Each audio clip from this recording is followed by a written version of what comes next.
वो इंसान जिसने धड़कनों की लय को जिंदा रखा, गुरु सांग्यसांग पोंगनेर, पद्मश्री 2026।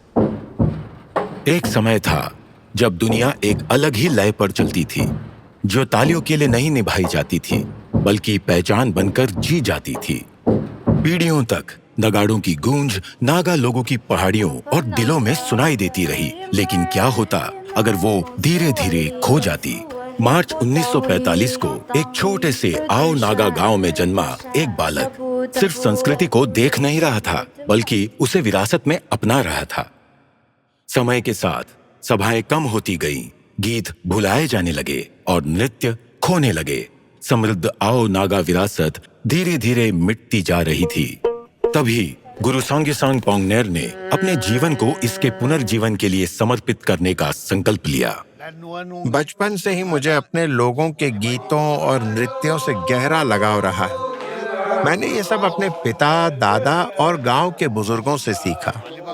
उस समय कोई लिखित ग्रंथ नहीं थे, सब कुछ मौलिक परंपरा से आगे बढ़ाया जाता था, जिससे ये कार्य और भी कठिन हो गया था। जब नई सोच ने पुरानी परंपराओं की जगह लेनी शुरू की, तो उन्हें एक कठिन संघर्ष का सामना करना पड़ा। उन्होंने अपनी स्थिर नौकरी छोड़ दी, बिना किसी आर्थिक सहारे के गांव-गांव जाकर प्रस्तुतियां देने लगे, जिसके लिए समाज ने उनका अक्सर उपहास भी किया।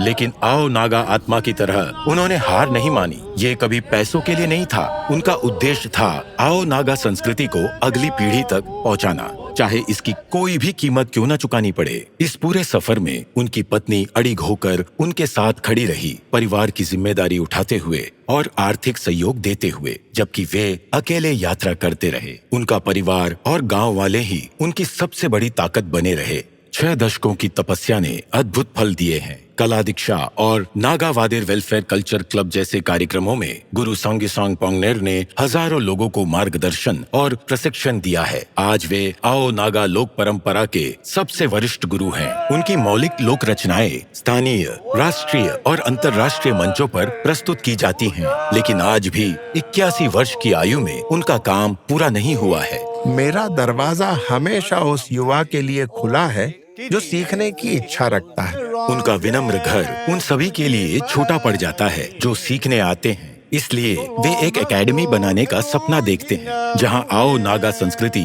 फल फूल सके। उन्हें विश्वास है कि सही सहयोग मिले तो वे इस सपने को साकार कर सकते हैं। कुछ विरासतें किताबों में लिखी जाती हैं और कुछ लयों में जीवित रहती हैं। जब तक ये नगाड़े गूंजते रहेंगे, आओ नागा संस्कृति और एक व्यक्ति की शिक्षाएं अमर रहेंगी। गुरु सांग्यसांग पोंगनेर, पद्मश्री 2026। कोटि कोटि नमस्कार।